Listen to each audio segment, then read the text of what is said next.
It was a Saturday night, early fall, the kind of weather where you can still sit outside without shivering. They matched on an app 3 days earlier. Nothing fancy, just a few messages back and forth about bad reality, TV, and their mutual hatred for pineapple on pizza. Normal stuff. She suggested a little Italian place on the north side of town. Nothing too expensive, low pressure. He showed up first, which he always does because he's terrified of being late. Ordered water with lemon, scrolled through his phone, tried to act cool.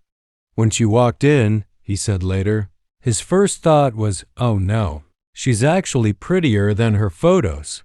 That never happens. Usually it's the other way around, right? You meet someone and think, okay, those angles were doing a lot of work. But not this time. She had this easy smile, like she wasn't trying to impress anyone. They hugged, sat down, and within 5 minutes, the waiter had to come back twice because neither of them had even looked at the menu. They were too busy talking. They talked about weird fears, like how she's terrified of ceiling fans that wobble. Not falling fans, just the wobble itself. He talked about how he still checks under his bed sometimes, and he's 32 years old. They laughed. Real laughter, not the polite kind. The waiter brought bread, and neither of them ate it because they were too busy leaning in. By the time the main course showed up, he had already decided there would be a second date. In his head, he was planning it. Maybe a picnic, maybe that little jazz bar she mentioned liking. He was gone. Completely gone. And that's the dangerous part, isn't it? When you let yourself feel something good before you have all the information. Because that's when the rug can get pulled. So there they are. Dinner's almost over. He's reaching for his wallet. You know, that little dance where you pretend to check who's paying even, though he already planned to cover it. And she gets quiet. Not in a weird way, just a little pause. She stirs her drink with a straw, looks down, then looks up. And she says, very calmly, hey, I need to tell you something. I have 2 kids, a boy and a girl, 5 and 7. If you want to leave because of that, I completely understand.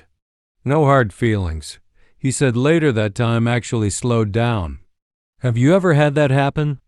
Where a sentence takes 2 seconds to say, but your brain needs a full minute to process it? That was him. He didn't run. He didn't grab his coat. He just sat there, blinked, and said, okay, why would I leave? And that's when she smiled, but it was a tired smile. The kind of smile someone gives when they've been rejected before, for the exact same reason. A lot of guys would hear, I have 2 kids, and immediately think about logistics. Weekends, babysitters, baby daddy drama, less attention, less freedom. And yeah, those are real things. But that's not what this moment was really about. This moment was about fear. Her fear, specifically. She didn't drop that bombshell to trap him. She dropped it to protect herself. Because single parents, especially moms, hear the same story over and over. A great first date. A great second date. Then they mention the kids, and suddenly the texts get shorter. The replies take longer. And then one day, poof, ghosted. So by saying, you can leave now, she wasn't pushing him away. She was testing if he'd stay. And she was also giving him an out because she'd rather know on night 1 than waste 3 months. Here's a stat that might surprise you. According to a 2022 survey from the dating app Plenty of Fish, nearly 60% of single parents say they've been ghosted after revealing they have children. 60%. That's not a small number. That's a pattern. So when she said those words, she wasn't being dramatic. She was being practical. She had learned, the hard way, that most people don't want the extra weight. After he said, why would I leave? She didn't answer right away. She just looked at him like she was trying to figure out if he was being real or if he was just saying what she wanted to hear. So she pushed a little harder. She said, "Most guys do. Last guy I dated for 2 months, he met my son. Then he stopped calling. So I just wanted to be upfront. And here's where our guy did something smart. He didn't overpromise.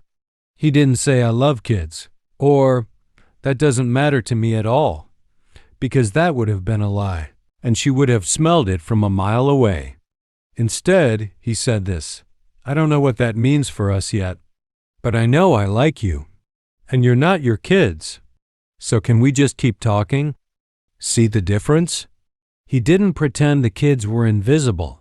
He didn't say they didn't matter. He just put the focus back on her and on the connection they were already building.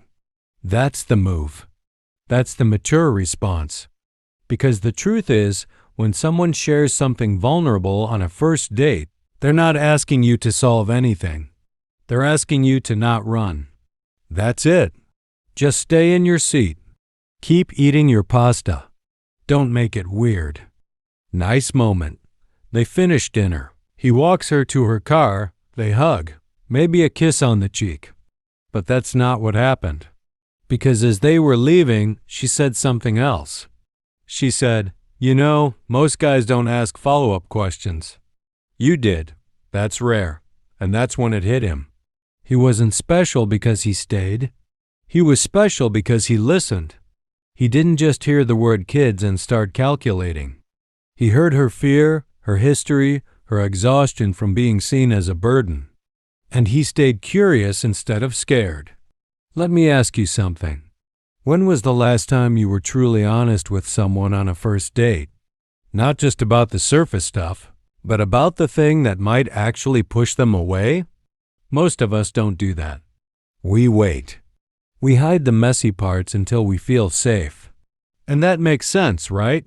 You don't lead with your baggage. But here's the problem.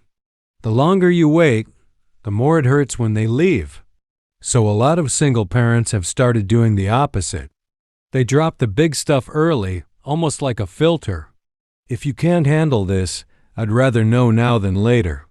It's brutal, but it's efficient. The guy in this story, he didn't fall in love that night. He didn't promise to be a stepdad or come to soccer games. He just stayed in his chair. And that was enough. They went outside. The air was cool, and she said, "You don't have to say yes to everything. I just wanted you to know who I am." And he said, "I know. Thank you for telling me." Now, you might be wondering, did they end up together? And the answer is, I don't know. This story isn't a fairy tale. It's not a wedding video. It's just one night where someone chose curiosity over fear. And to me, that's more interesting than a perfect ending. Because dating isn't about finding someone with no problems. It's about finding someone whose problems you don't mind dealing with. And you don't figure that out by hiding. You figure it out by sitting across from someone, looking them in the eye, and not running away when they show you who they really are. And now we get to the moment that changed everything. They're standing by her car. It's late. The restaurant is closing up behind them. And she looks at him and says, "You know, my son asked me the other day if I'll ever get married again. I told him maybe. And he said, make sure he's nice. That's all he cares about. Just nice." And she laughed, but her eyes were wet. Not crying, just wet. And he said, without thinking, "I can be nice." It was simple. It wasn't a proposal. It wasn't a promise. It was just a small, true thing said in a quiet moment. And she nodded, got in her car, and drove away. He stood in the parking lot for a full minute, just watching her taillights disappear. And he later said that was the moment he realized he wasn't scared of her kids. He was scared of how much he already wanted to know them.